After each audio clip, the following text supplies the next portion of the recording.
Je suis Mor Lamotte, je suis logisticien de formation. J'ai une maîtrise en management portuaire et logistique et je dirige l'entreprise Subito Sénégal. En fait, moi j'ai démarré avec des petits boulots. J'ai fait tout ce qui est vente de crédit, j'ai fait aussi plonge dans les restaurants, j'ai été chauffeur particulier aussi.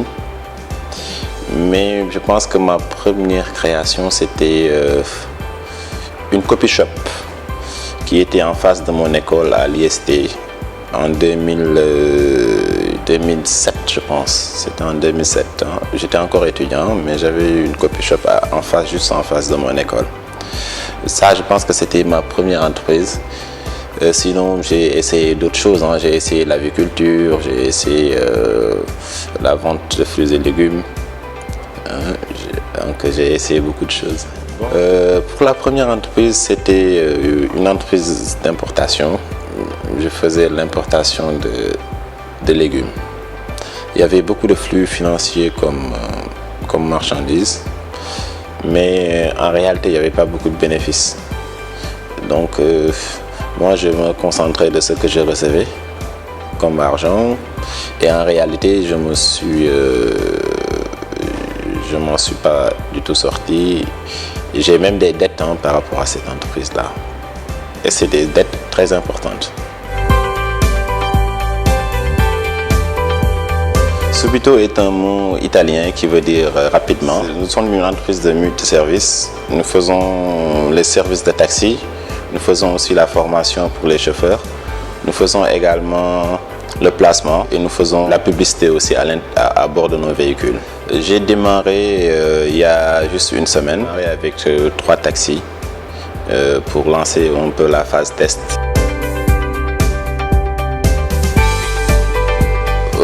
En fait, on est parti d'une analyse que vraiment au Sénégal, les taxis, les services de taxi ne remplissaient pas le minimum de confort requis.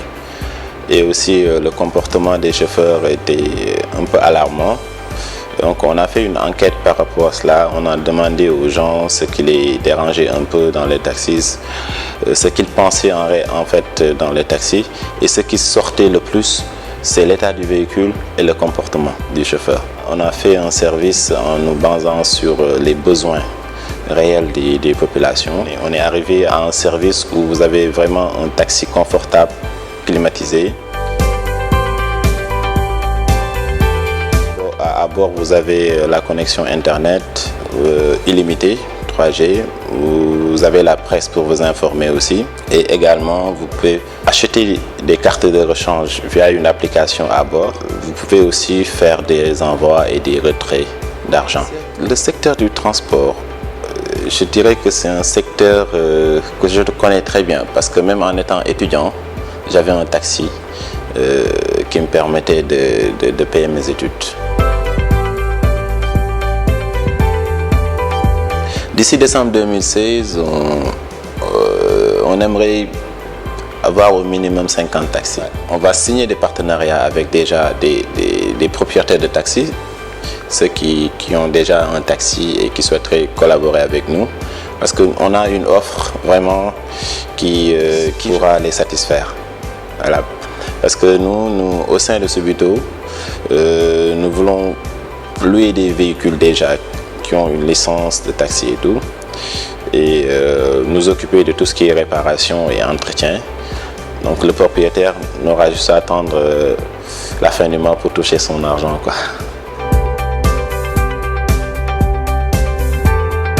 La principale contrainte, c'est le recrutement du chauffeur.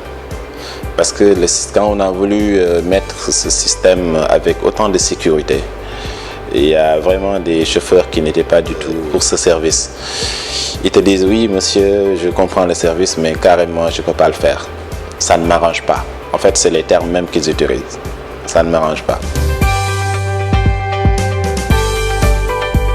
Nous ne voyons pas que notre intérêt dans ce truc parce que nous, le niveau de rémunération que nous proposons aux chauffeurs, ça n'existe pas encore au Sénégal. Bon, je préfère ne pas carrément citer le montant, mais je sais que c'est une très bonne rémunération par rapport à tout ce qu'on voit ici comme au niveau salaire, quoi. On a notre propre application qui nous permet à notre niveau, nous, de pouvoir suivre nos véhicules, mais aussi qui permet aux clients aussi de connaître la position exacte des véhicules en circulation et de pouvoir voir s'il y a des véhicules libres à proximité et de pouvoir commander. On a voulu faire un système de facturation en s'inspirant du découpage administratif du Sénégal. On a pris les communes qu'on a considérées comme des zones et dans chaque zone vous avez un minimum et un maximum à payer. Donc je dirais que quand vous êtes dans une même zone, vous ne payez pas plus que 1500 francs. Mais notre minimum de facturation c'est 1000 francs. Bon, moi je vais juste leur donner un conseil, hein. Le conseil c'est d'essayer, de ne pas se fatiguer d'essayer. N'ayez pas de limite et soyez endurant.